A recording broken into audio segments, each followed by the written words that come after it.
Hello hello, j'espère que vous allez bien. Aujourd'hui, je suis accompagnée de mon mari dans mon podcast et ensemble, on voulait partager sur le sujet des fréquentations, fiançailles, comment savoir si c'est la bonne personne. On partage des conseils de la vie de tous les jours, comment construire une relation amoureuse. Mais dans cette partie-là, on va partager surtout notre histoire, comment j'ai su que c'était la bonne personne, comment il a su que j'étais la bonne personne, des conseils basés sur la Bible, sur l'histoire aussi de mes beaux-parents et on va parler un peu de la période des fréquentations. Et ensuite, dans l'épisode suivant, on partagera sur des conseils qu'on a pu avoir pour construire une relation amoureuse sur des bases solides, etc. Je pense que le prochain épisode sortira d'ici 3 semaines, mais je vous tiens au courant de toute façon sur Instagram, comme d'habitude. Et voilà, en espérant que cet épisode vous encouragera, n'hésitez pas à le partager, parce que c'est un sujet tellement important. Aujourd'hui, on parle à cœur ouvert. Prenez avec vous un café, un thé, de quoi se faire plaisir, et je vous souhaite une très bonne écoute. Bonjour à tous. Bonjour. Et bienvenue sur le podcast Style de vie.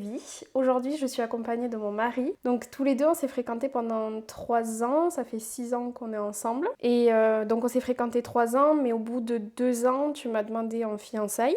Donc on a deux contextes complètement différents. Donc toi, tes parents sont mariés depuis 33 ans et moi, mes parents se sont séparés quand j'étais plus jeune. Donc voilà, pour expliquer un peu nos contextes. J'avais vraiment à cœur de partager sur ce sujet. C'est un thème tellement important concernant le choix du conjoint. Et c'est vrai que des fois dans l'église, et aussi en fonction de l'éducation, on peut se dire que quand on est dans la religion, tout ça, qu'il faut se marier très vite pour ne surtout pas tomber dans le péché sexuel, etc. Et c'est malheureusement, je pense que c'est pas quelque chose de très bon et de très sage. Et c'est pour ça que j'avais vraiment envie d'en parler avec toi. Donc, toi et moi, comment on s'est rencontrés? Par rapport au contexte, 1 an avant que je te rencontre, il me semble que c'était 1 an avant, je fréquentais un garçon, ça s'était pas très bien passé. Mais en plus de ça, j'étais jeune. J'arrivais dans l'église, j'avais 16 ans. T'allais faire 17. Ouais, j'allais faire 17. Dans la même année où je suis arrivée dans l'église, j'allais faire 17 ans. Et toi, on a 4 ans de différence. Donc toi, t'avais 21 ans. Et voilà, et moi, mon but, c'était surtout pas de rencontrer quelqu'un quand je suis arrivée dans l'église. Pour moi, j'avais mes plans dans ma tête, je voulais me concentrer sur mes études, etc., sur ma vie spirituelle. Je venais de rencontrer Jésus, donc j'étais à fond, etc. Et en fait, on s'est rencontrés quand je suis arrivée dans l'église, dans le groupe de jeunes. Toi, ton contexte, c'était quoi? Ouais, alors on va dire que j'étais en recherche. J'avais envie de trouver quelqu'un, ouais. Moi, quand je t'ai vu, il n'y a pas de coup de foudre. Enfin, genre, j'étais Ouais. pas... Moi, j'étais tellement pas dans un mood où je voulais rencontrer quelqu'un.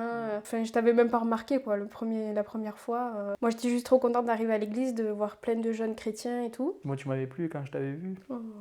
Moi, j'étais en recherche, donc forcément, je faisais attention à toi. Donc, toi, t'étais très mature pour ton âge. Du coup, t'étais venu aux jeunes au lieu de passer aux ados, Oui. même si tu aurais dû faire. Tu m'iras peut-être pas, non? Mais Si, j'aurais si, pu. tu aurais dû faire un an d'ado, ouais. Et au final, t'es passé directement aux jeunes. Et c'est là aussi on a pu parler, beaucoup parler même. Ouais. Mais en fait, on se voyait beaucoup entre jeunes. On faisait beaucoup de sorties. Enfin, on Mm. était beaucoup... Et moi, en plus de ça, j'avais pas le permis. Je me souviens que souvent, tu venais me Ouais, chercher c'est et vrai. tout. Ouais. Tout ça a fait qu'on a parlé, qu'on Ouais. passait des bonnes soirées. C'était un peu bizarre parce que c'était de l'amitié, mais bon, il y avait vraiment des sentiments Ouais, qui sont vite arrivés. ouais, qui sont vite arrivés. Moi, ça a été vraiment compliqué parce que je m'étais fait mes plans dans ma tête. C'était hors de question de rencontrer quelqu'un. Et voilà, en fait, c'est comme si j'avais pas accepté au départ. Et même, je demandais à Dieu de me guider. Mais en fait, moi, dans mon cœur, j'avais trop peur de me mettre avec quelqu'un. Du coup, je croyais que Dieu ne voulait pas qu'on soit ensemble. Pourtant, il n'y avait rien on se disait pas qu'on s'aimait ou quoi, mais voilà, moi je savais que des sentiments commençaient à naître et du coup, je voulais arrêter tout. Sauf qu'en fait, j'avais pas la paix. À chaque fois qu'il y avait toujours un truc pour m'empêcher. Comment t'as su que j'étais la bonne personne? Déjà, j'ai toujours eu la paix. On avait beaucoup de points en commun. On était vraiment dans la confidence totale. Dans le sens où toi, tu as toujours été à l'écoute. J'ai pu te confier tout ce que j'ai vécu avant, mon passé, tous les combats que j'ai eus. Tu as toujours été à l'écoute et ceux qui auraient pu faire fuir certaines personnes, d'autres personnes, sur la grande partie des gens, et bien toi, tu es resté, tu m'as écouté. Tu m'as même encouragé, on avait pu même prier ensemble pour tout ça. C'est vrai que ça pourrait être un signal de meilleur ami, mais c'est vrai que c'est pas tellement explicable ça. Ouais. C'était une évidence en fait. Enfin, voilà, on était vraiment aussi focus sur Dieu. Voilà, il y avait vraiment des sentiments, il y avait de l'attirance. Mais on voulait faire la volonté de Dieu. Dès qu'on s'est mis ensemble, dès qu'on a commencé à se fréquenter, on avait dit direct que c'était dans l'optique de se marier. C'était pas une tentative, c'était vraiment, on s'est dit, ok, si on commence quelque chose, ben, c'est qu'on va aller jusqu'au bout. En fait, Faut on le faire. s'était dit, je m'en souviens, t'as raison, j'avais complètement oublié, mais comme tu en parles, je m'en souviens. En fait, on parlait tout le temps par message. On se parlait tout le temps, on se racontait tout sur notre vie, mais vraiment, comme je pense qu'il y avait des sentiments qui commençaient à naître chacun de notre côté, et que moi j'avais peur, il me semble que je t'avais dit, ou on s'était dit, ok, si là on continue de parler, c'est qu'il y a un but derrière, c'est qu'on... Oui, c'est pas En du gros, vent, quoi. Voilà, c'est si on continue, si on veut aller un peu plus loin, c'est parce qu'on est sûr qu'ensemble on va se marier. Ouais, c'est C'était ça. ça. On voulait pas copiner. On voulait Voilà. pas copiner ou tenter quelque chose C'est ça. d'extravagant. On s'était dit, voilà, c'est pour la vie, quoi. Que ça soit quelque chose de sérieux. De sérieux et de... Ouais, Et même moi, par rapport à mon passé, tout ça, je voulais vraiment être sûre et pas faire n'importe quoi. Et un soir, tu m'as dit que tu m'aimais, et moi aussi. Enfin, moi, ça a été plus compliqué de te répondre. C'est là que je m'étais rendu compte que je t'aimais. Et c'est là que la relation a vraiment commencé. En fait, le but de ce podcast, c'est pas de donner des leçons, c'est pas de dire qu'on est meilleur que les autres, on n'est pas des experts du tout dans tout ça, mais on veut vraiment pouvoir rapporter, témoigner de notre histoire, de ce qu'on vit actuellement, de tout ça. Et en même temps celle de tes parents. J'ai demandé à tes parents plein de choses au sujet de leur couple parce que ils ont 33 ans de mariage et ça fait 25 ans qu'en plus ils travaillent ensemble. Et donc on va vraiment se baser sur nous et l'histoire de tes parents au sujet de tout ça. Alors, par rapport au choix du conjoint, on a noté des choses qui sont importantes parce qu'en fait le choix du conjoint, c'est pas quelque chose qui doit être pris à la légère. À partir du moment où on s'engage avec quelqu'un, on est censé finir notre vie ensemble. Vraiment pour le meilleur et pour le pire. Et on partage tous les jours notre vie ensemble, normalement. Donc c'est pour ça que le choix est tellement important. On sait qu'au début, il y a le coup de foudre, les petits papillons dans le ventre, tout ça. Et en fait, je pense qu'il ne faut pas bâtir son couple sur ça. C'est Gary Chapman que j'aime beaucoup. C'est un auteur qui a écrit plusieurs livres concernant le couple, la famille, les enfants, tout ça. Je sais qu'il a fait beaucoup de séminaires, tout ça, et qu'il accompagne des couples. Il s'était basé sur des études. C'est écrit dans le livre que je partagerai à la fin. Il disait que, en fait, le coup de foudre dure en moyenne 2 ans. Ça peut être un peu plus long en fonction de chacun, mais en moyenne, c'est 2 ans. C'est pour ça que souvent, il y a des gens qui disent oui, on a dépassé le cap des 2 ans, des 3 ans, etc. Parce qu'en fait, si on bâtit notre couple que sur un coup de foudre, au final, le coup de foudre va partir. Si t'as pas cette conscience-là que l'amour est un choix et que t'as pas en plus Jésus au centre, je pense que c'est très compliqué pour faire durer le couple. T'as des gens qui restent en couple mais qui au final ne s'aiment plus, ne s'entendent plus. Et ça, c'est tellement triste parce que c'est pas ce que Dieu veut, quoi. C'est important d'avoir ce coup de foudre, d'avoir ces papillons dans le ventre, mais il faut pas s'appuyer que sur ça. La meilleure image que j'ai en tête, c'est que l'amour, c'est vraiment un entretien. C'est comme un feu.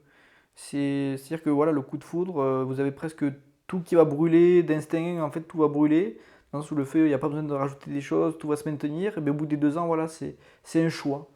C'est-à-dire que ma femme, j'ai choisi de l'aimer, je t'ai choisi. Il y a toujours ce feu, mais on est plus dans le coup de foudre. En fait, du coup, c'est à nous de rajouter le bois, d'alimenter, de dire, c'est vraiment un choix. Je ne sais plus où est-ce que j'avais lu ça, mais c'était très beau. Dire que voilà, aimer, ça devient, au-delà des 2 ans, c'est peut-être un livre de Gary Chapman d'ailleurs, mais au-delà de ce temps-là, c'est vraiment un choix. Et ça change tout. Ouais. Ça change tout parce que tu te dis, ok, quoi qu'il arrive, c'est ma femme, je l'aime. Et ça, c'est très fort, ça.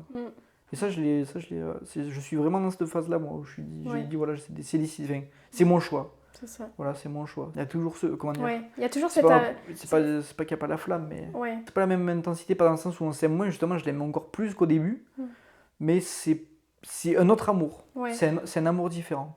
C'est ça. C'est un amour différent. Si t'avais pas cette conscience de savoir que l'amour c'est un choix, en plus de ça, nous on a Jésus dans notre vie, on aime tous les deux Jésus et on veut le servir.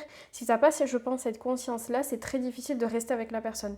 Parce que tu peux vite laisser tomber et te dire, bon mais de toute façon on s'aime plus, j'ai plus de sentiments pour elle. Moindre obstacle, hop. Voilà, dès qu'il y a une... Ça fragilise tout ça. Voilà, alors qu'au final, tout le monde vit ça. C'est vraiment tout le monde qui vit ça au bout d'un moment, où tu traverses des étapes, il y a des saisons différentes dans le couple, et voilà. Franchement, c'est tellement important d'avoir des bonnes bases. Et moi, je pense que le premier critère vraiment important, la base de tout, pour vraiment s'engager avec quelqu'un, c'est important que cette personne, qu'elle ait vraiment une relation avec Dieu. C'est dans le sens que vraiment cette personne, elle aime Jésus. Elle a une relation avec Jésus qui n'est pas parfaite comme tout le monde, mais c'est hyper important qu'elle soit, selon la Bible, née de nouveau, quoi. qui est vraiment cette rencontre avec Dieu. Mhm.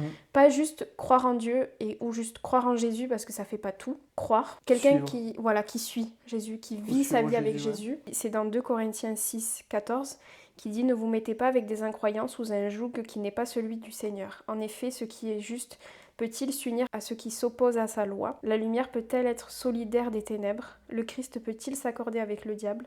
Que peut avoir en commun le croyant avec l'incroyant ?» C'est vrai que si tu t'engages avec quelqu'un qui n'a pas forcément cette relation avec Dieu, il faut réfléchir à l'avenir.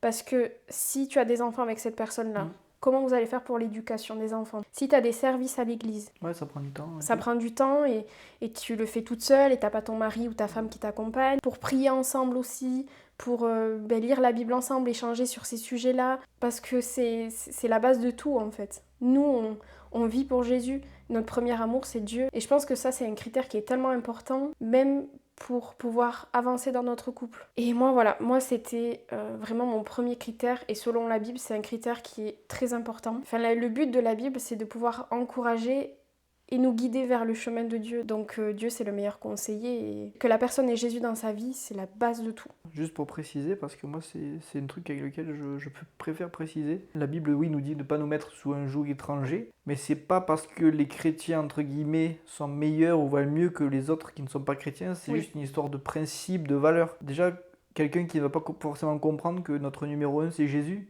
dans son cœur ce sera pas la même chose, donc c'est pas pareil. C'est vraiment pas une histoire de meilleur qu'eux, c'est une histoire de valeur et de... Pour avoir une connexion spirituelle en fait, ensemble. Aussi, ouais. On avait eu le témoignage d'une personne, d'une femme dans l'église c'était une soirée entre jeunes et ados, où on parlait du choix du conjoint, tout ça, et on avait 2 personnes qui venaient témoigner de leur histoire.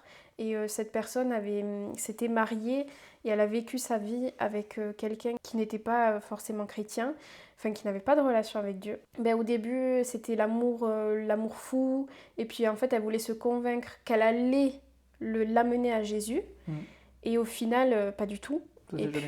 Ça s'est jamais fait. Et c'est même la personne l'a éloignée de l'église. Enfin, elle a expliqué vraiment l'importance du choix du conjoint, et elle a expliqué qu'elle en a vraiment souffert pendant des années, même sur les enfants, etc. Et voilà, c'est important d'entendre des témoignages de personnes comme ça. Il y a des personnes peut-être qui écoutent ce podcast et qui sont mariées déjà avec une personne qui n'est pas chrétienne. Et ça, c'est encore un autre sujet. On n'est pas en train de dire qu'il faut divorcer ou quoi que ce soit, pas du tout.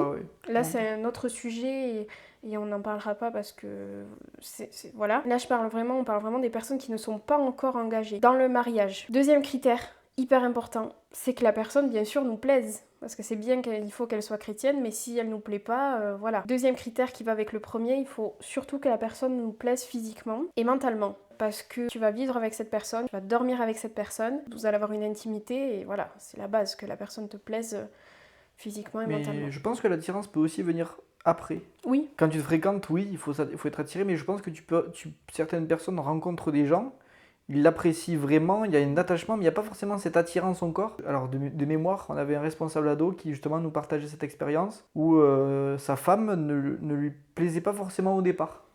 Bon, ils n'étaient pas mariés, mais dans cette période où ils se sont rencontrés, et au début, elle lui plaisait pas forcément. Et en fait, ça s'est développé. Ça s'est développé, et après, il s'est rendu compte qu'elle était incroyable et que c'était sa femme, quoi. Mais moi, quand je t'ai rencontrée, j'avais des critères entre guillemets, et au final tu rentrais dans aucun critère, physiquement. Ouais.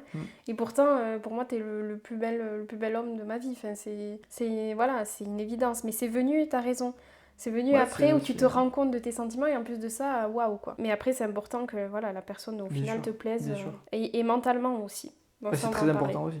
C'est exactement la même importance. Oui, c'est ça. J'ai eu le témoignage de ta mère, du coup, de comment elle a rencontré ton père. Je vais le raconter un peu rapidement. En fait, ta mère, elle avait prié, elle avait demandé à Dieu de lui montrer la bonne personne, qu'elle puisse rencontrer la bonne personne, tout ça. En fait, elle évitait de trop sortir, tout ça, parce qu'elle était...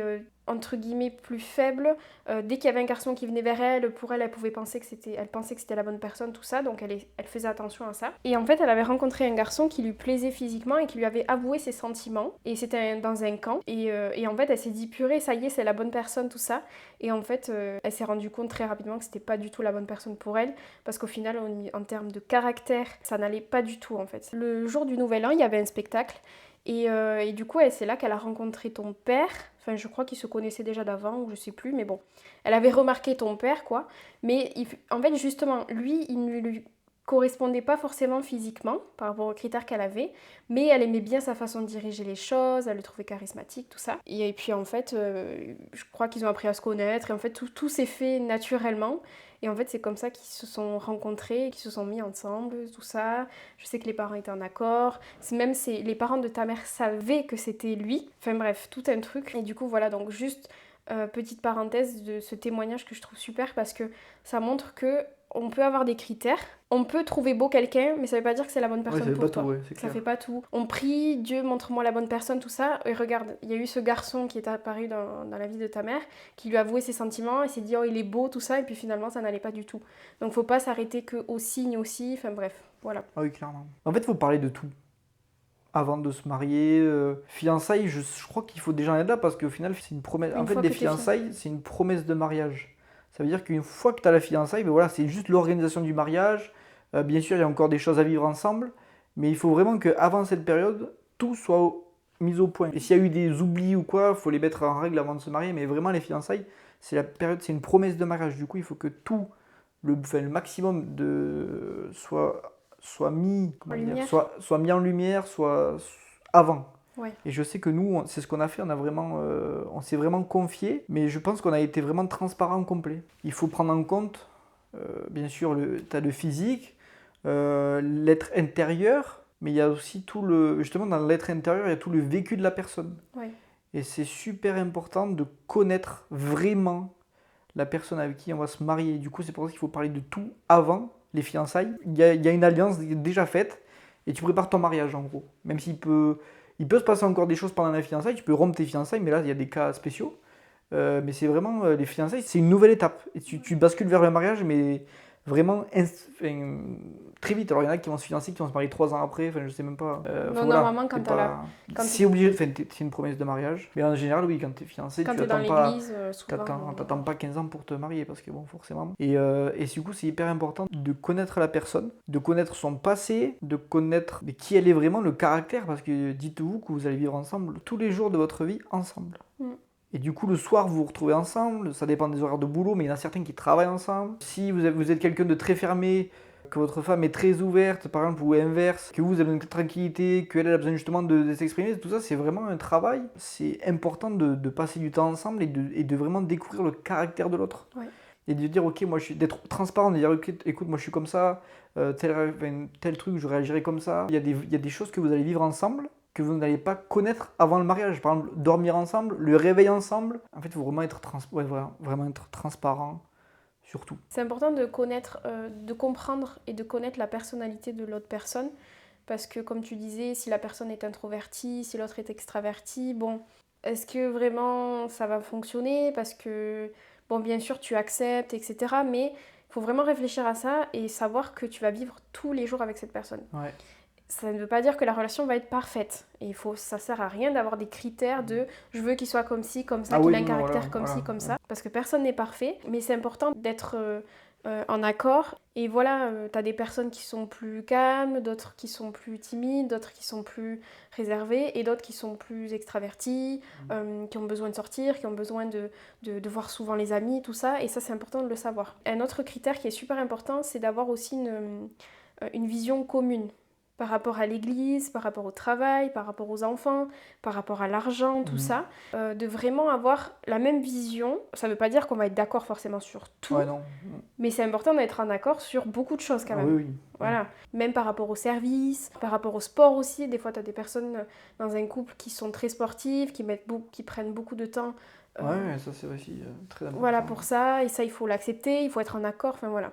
C'est tout un truc qui est tellement important et c'est pour ça que communiquer et parler et être transparent sur tout, c'est hyper important quand on apprend à se connaître. Dans cette période des fréquentations. Pour être sûr que ce soit la bonne personne, c'est important d'avoir la paix et de ne pas s'appuyer sur les signes. Moi, ça me correspond par rapport au témoignage, par rapport à notre histoire. Bon, au début, j'avais pas la paix, mais c'est pas parce que Dieu me disait non, mais c'est parce que moi j'avais peur. Donc ça c'est encore différent. Mais c'est important quand tu es avec la personne de se sentir bien, de se sentir respecté, de se sentir... d'avoir vraiment la paix et de prier pour ça.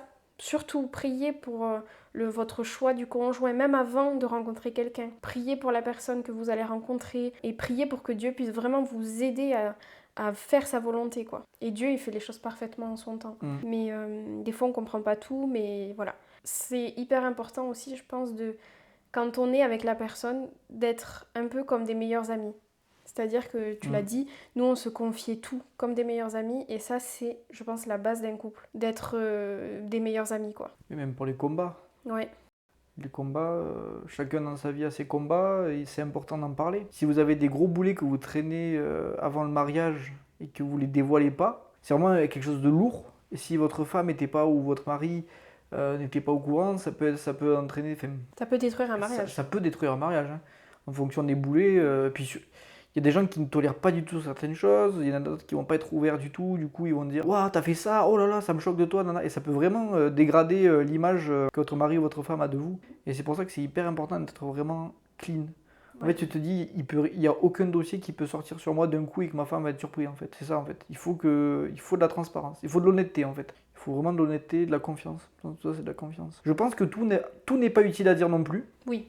Tout n'est pas utile à dire parce que dans nos têtes, on a 50 000 je sais pas combien de pensées à la journée. Tout n'est pas utile à dire dans le sens où il y a des trucs, c'est même pas des combats, c'est des petites attaques, des pensées un peu absurdes, machin. Tout n'est pas utile à dire, mais les vrais combats, il faut en parler.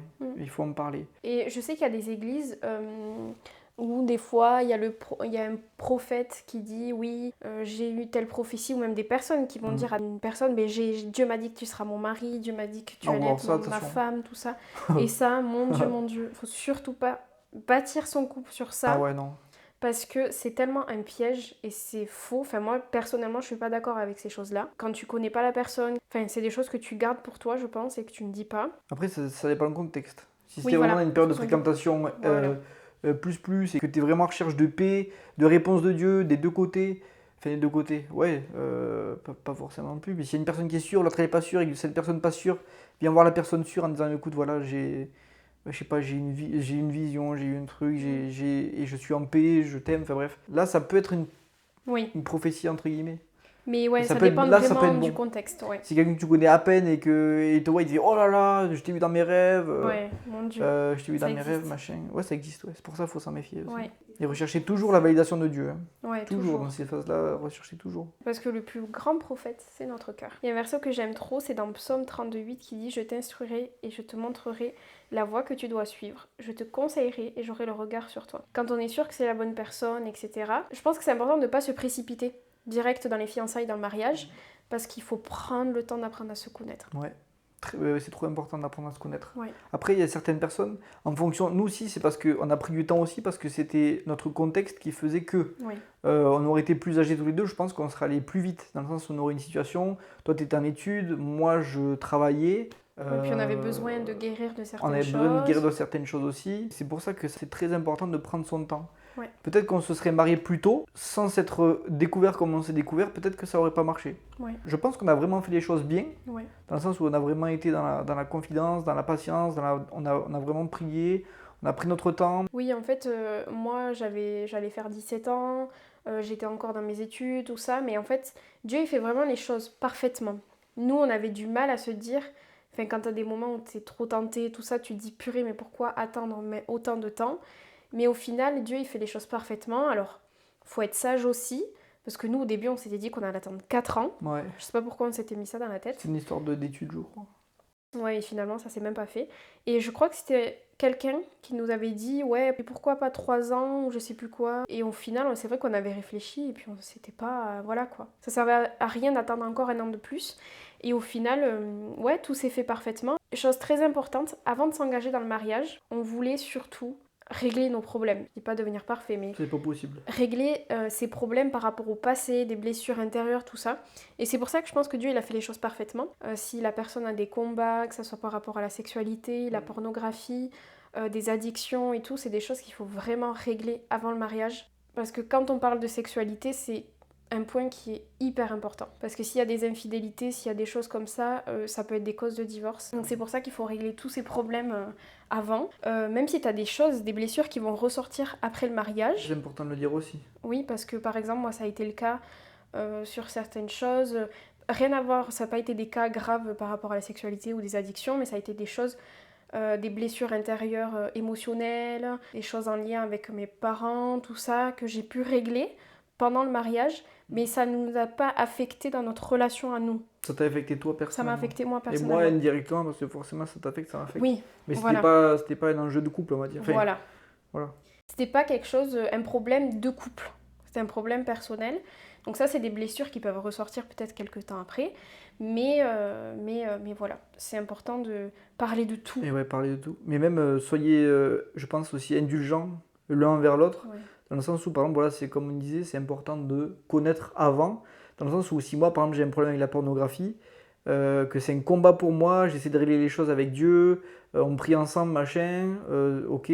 Après, ça, c'est des combats qui durent toute une vie. Même si on peut en être délivré, il y a toujours des... Le diable va appuyer sur Ouais. chaque bouton qu'il pourra appuyer pour Tentation. vous détruire.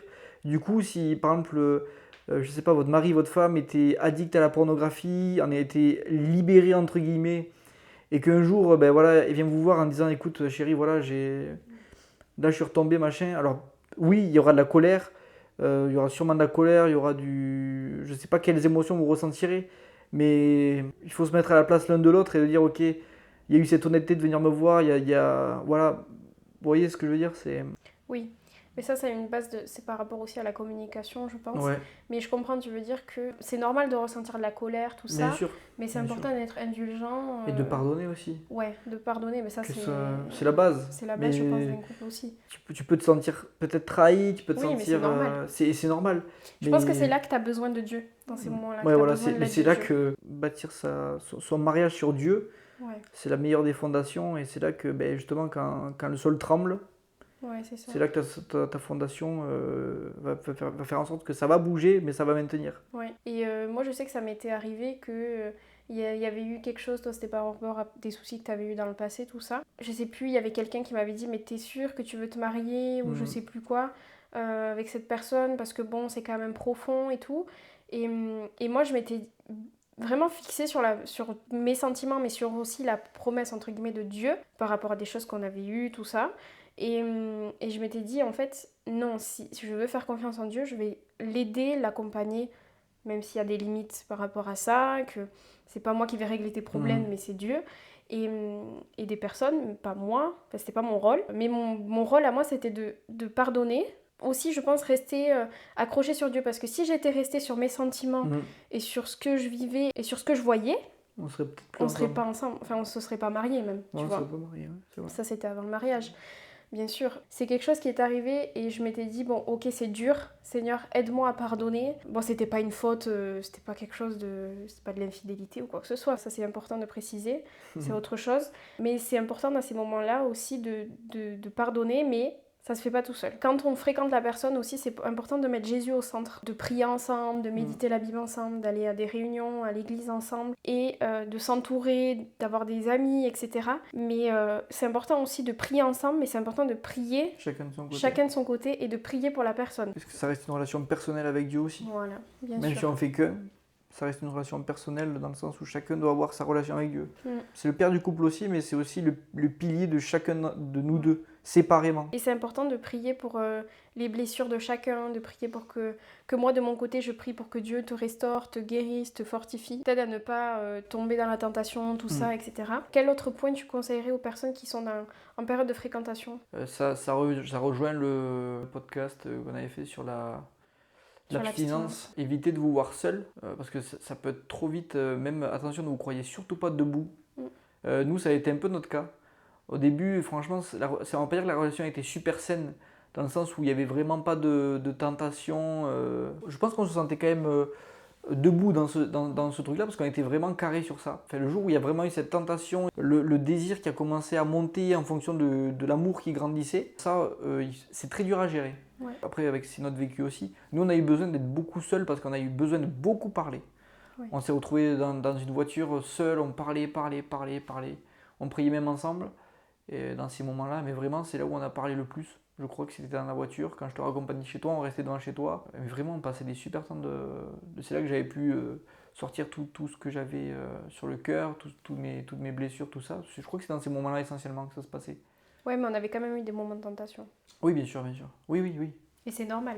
Mais Mais c'est pour c'est ça normal. que Mais c'est pour ça qu'il faut éviter. de trop se retrouver, Voilà, c'est faut être ça. sage. C'est de la sagesse. C'est Mais de la là, sagesse. par rapport à l'abstinence sexuelle, tout ça, regardez le podcast à ce sujet-là, Mais le podcast qu'on a fait ensemble, parce d'autres qu'on aussi. Oui, on développe vraiment... il y a plein de super enfin, pas de prédications, mais de super autres vidéos Ouais. qui en parlent. Bon, après, il faut faire un tri, hein, mais... Il faut faire du tri. Après, on n'a pas toutes les réponses directes, mais voilà, on vous a donné du réel, dans le sens où c'est vraiment ce qu'on a vécu, on n'a rien inventé. C'est des trucs qu'on a vraiment mis en place nous, qu'on a vu que ça marchait pas. On se retrouve dans quelques semaines pour la deuxième et dernière partie. Je vous tiens au courant sur Instagram. À bientôt!